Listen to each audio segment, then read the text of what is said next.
Halo, assalamualaikum guys.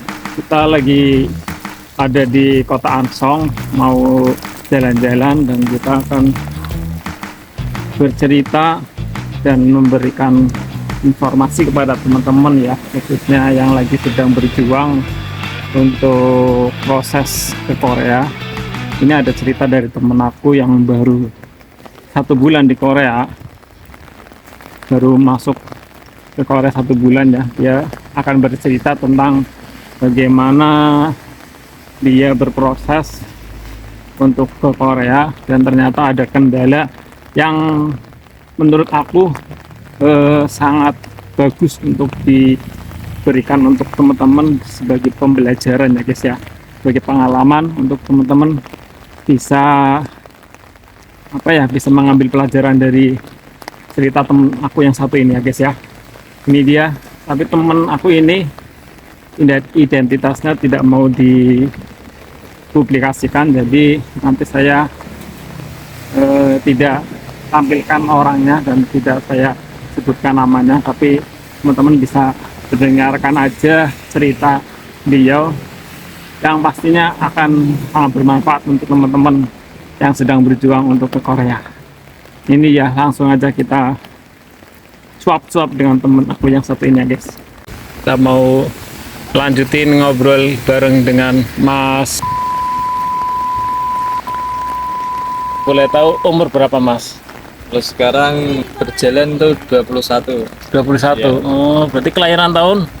Tahun 2003. Wah, kalah kalah ini ya. Ini Mas. Sekarang bener-bener Sajang Korea tuh pilihnya yang muda-muda guys, yang udah berumur udah tersingkirkan. Ini ya bisa membanggakan, bisa menjadi kayak peluang orang-orang yang sudah berumur jadi semakin sempit guys, gara-gara Gen Z ini guys. Aduh. Tapi kalau yang berumur kan biasanya itu kebanyakan ex Korea ya.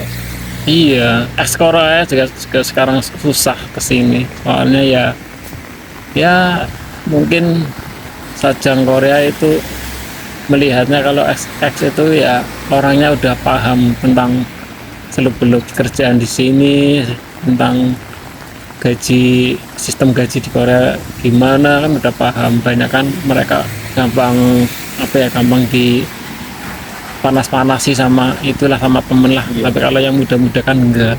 Belum tahu ya. Iya, belum tahu awamnya. Yang penting ya dinikmatilah. Nah, sampean di sini berarti kerja di pabrik apa? Saya kerja di pabrik cacul gitu, namanya Cacul. pabriknya Bistek. Estek. Berarti waktu di rumah itu untuk SLC sampai dari lulus sampai mendapatkan SLC nggak ada kendala. Kalau kendala itu ada. Apa?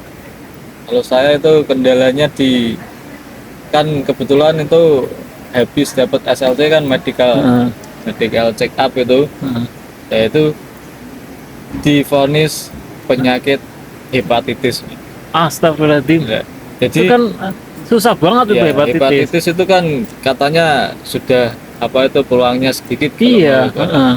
Nah itu saya medical check up di lain rumah sakit itu, hasilnya itu fit Mas. Oh, berarti beda-beda gitu Ya. maksudnya. Ya itu. Lihat terus saya kan ngajukin dari BP2MI itu mau pindah rumah sakit. Ya. Terus dari pihak BP2MI itu disuruh ke situ lagi gitu. Dari medical di RS yang pertama itu tadi. Terus? Ya, medical di situ lagi kan kalau rasa trauma kan pasti ada ya Mas. Iya. Kan setelah medical ke lain kan hasilnya fit ini Pak. Jadi medical di situ lagi hasilnya sama Mas, unfit lagi. 2 kali unfit Iya, lagi. iya. Jadi itu disuntik 3 kali. Ya terus dari pihak LPK itu nyuruh langsung ke BP2MI itu bilang Sampai ke situ langsung, iya, langsung ke Jakarta, ke Semarang. ke Semarang, BPD-nya Semarang. Terus langsung diarahin ke Rumah rumah sakit lain itu bisa Mas. Jadi gini sistemnya, misal misal kamu ini benar-benar unfit, jadi kamu nggak bisa lanjut tahun ini. Iya. Tapi kalau kamu fit, apa itu bisa lanjut. Alhamdulillah fit, Mas. Jadi kendalanya ya di situ. Dikasih waktu satu kali lagi gitu maksudnya. Iya. Kalau misalnya ini unfit lagi berarti udah nggak bisa lagi, harus ngulang 1 tahun Iya. lagi. Ulangnya 2 tahun, Mas. Ulangnya harus Iya. 2 tahun. Kan pertama nanti ujian. Ini kan Oh, ini, iya. bulan ini kan ujian. Kan jadi nunggu 1 tahun Nunggu lagi. itu lagi, nunggu Ya, SLC lagi. 1 baru tahun itu. lagi itu tes gitu. Jadi misal Maksudnya nunggu 1 tahun lagi itu dari awal lagi Iya, gitu. dari awal lagi. Ampun, kirain nunggu untuk medical check up aja. Jadi Mana untungnya aja berarti yang terakhir itu ya jadi fit Iya. ya. ya jadi itu wah Ini benar-benar sampean harus bersyukur berarti ini temenan nih. itu awal puasa itu, dari awal puasa sampai apa itu habis lebaran itu mikir MCU itu wah, rasanya Iya. itu kayak gimana ini, sedangkan riwayat hepatitisnya kan nggak ada itu. Kan itu katanya kalau saya cari di Google tuh ya, kalau penyakit itu kan sering apa itu gonta-ganti pasangan untuk berhubungan yang lain. Terus sama apa itu kalau makanan itu, jadi makanan bisa menular itu kan, itu penyakit darah, Mas. Jadi ditularkan melalui apa itu darah. Bisa cair-cairan itu bisa. Jadi ya Sama itu keturunan biasanya. ya keturunan tuh, ya itu alhamdulillahnya itu Yang pertama di rumah sakit Jakarta. di rumah sakit terdekat situ, Mas. Yang pertama yang Semarang ke 1, itu. 2 itu. Di Semarang juga, yang terakhir Yang terakhir juga di Semarang, Semarang juga, tapi di lain rumah di sakit. lain rumah sakit. Jadi ya itu apa tuh, sampai di Korea kayak gak nyangka ini udah di Korea. Iya. Tapi pas lagi waktu di Korea kan di medical lagi itu lolos. Mas, alhamdulillah. Alhamdulillah ya. Jadi misal kalau Ketir nggak pas waktu masuk ke Korea kan ada medical lagi. ya, itu udah pede, Mas, kayaknya wah, PPD. karena aku nggak ada riwayat ini. Tapi itu pernah dicek, Mas, itu. Jadi itu kan misal hepatitis kan biasanya menguning itu, Iya, mata, iya, bener. kuku. Lah itu pas itu kukuku dicek itu. Kan sontak di hati kayak kok ini kok dicek, yang lain nggak dicek gitu. Jadi ya sempat lagi di ada Korea pikiran, itu. ya, pas di Korea. Jadi kan katanya kalau di medical di Korea misal nggak lolos itu kan langsung dipulang. Iya, langsung diulangi. Jadi aku kesini itu nganu, Mas, bawa uang banyak gitu. Nanti kayak Siap-siap lah. Iya, jagan-jagan itu. Iya.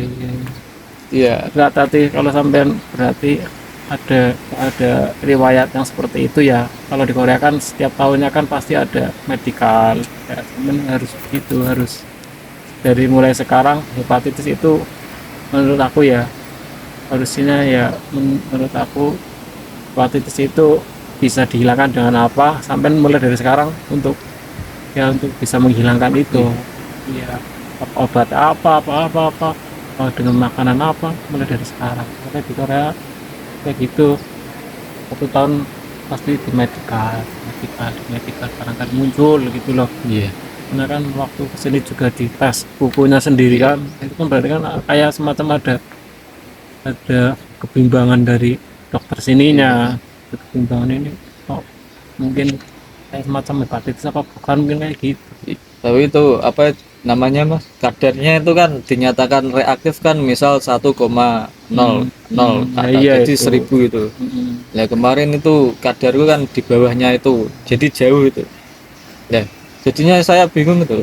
Kenapa kok aku divonis hepatitis gitu. Mungkin sampean punya hepatitis tapi kadarnya kecil mungkin. Iya enggak? Ya, jadi semua orang itu punya hepatitis. Mas. Oh ya, mungkin itu. Semua orang itu punya hepatitis tapi kadarnya itu kan iya. di bawahnya Nah, itu. Jadi itu apa jenisnya, namanya kita kan nggak tahu ya, orang awam. Jadi kalau dibudu-buduin kan nggak tahu itu, Mas. Jadi misal kadarnya misal reaktif itu kan 1,0 ke atas, jadi 1000 berapa gitu ke atas. Jadi kalau yang 1000 ke bawah itu non reaktif. Jadi untungnya sampean pada waktu itu ikut LPK ya, jadi nggak terlalu bingung gitu ya, ada yang ngurusin lah ya. Kalau mandiri pasti bingung. Kalau mandiri pasti sampean udah nyerah paling. Iya. Itu saya cari di YouTube itu Mas, ada komenan juga tuh, saya gagal ke Korea gara-gara penyakit ini. Wah, Wah, udah langsung down ya, langsung dia. gagal ini pasti kan Nah, ya. terus kan ada dulu punya kakak lah. Nah itu Punya kakak ya dari juga gagal gara-gara itu penyakit itu. Datanya itu langsung diginiin Mas. Kamu yang ikhlas saja langsung digituin. langsung digituin. Berarti kalian punya kakak yang pernah mau proses ke Korea. Iya, Gagalnya pas di medical juga. iya. Oh, Jadi karena hepatitis juga. jadi dia nunggu Sampai 2 tahun itu punya Mas. aslinya, iya. Punya itu makanya dari sekarang sampai mumpung di Korea kan, maksudnya ya mumpung di Korea kan obat-obatan terjangkau, uang juga nggak terlalu itulah susah gitulah. Itu benar-benar dihilangin kayak gitulah. Takutnya kayak gitu di Korea medical terus setiap tahun. Yang Komjin namanya ya. Di medical kalau ada penyakit kayak gitu rawan. Jadi lulus belum nentuin berangkat ke Korea Mas. Iya gitu. Jadi ya ini bersyukurnya tenanan ini. Iya harus tenang, harus benar-benar ya. Tuh aja, makasih Mas ya. Ya, sama-sama Mas. Oke. Pak ya, pembelajaran untuk teman-teman ya, bahwa proses Korea itu tidak semudah apa yang kau lihat di story TikTok ya guys.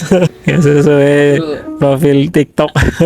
Maka saya juga agak kesel juga sih yang ada di TikTok, cuma nampilin gaji, cuma nampilin jalan-jalan, nggak tahu prosesnya, nggak enak kayak gitu guys ya. Oke, makasih guys, terima kasih, bye bye. Assalamualaikum warahmatullahi wabarakatuh.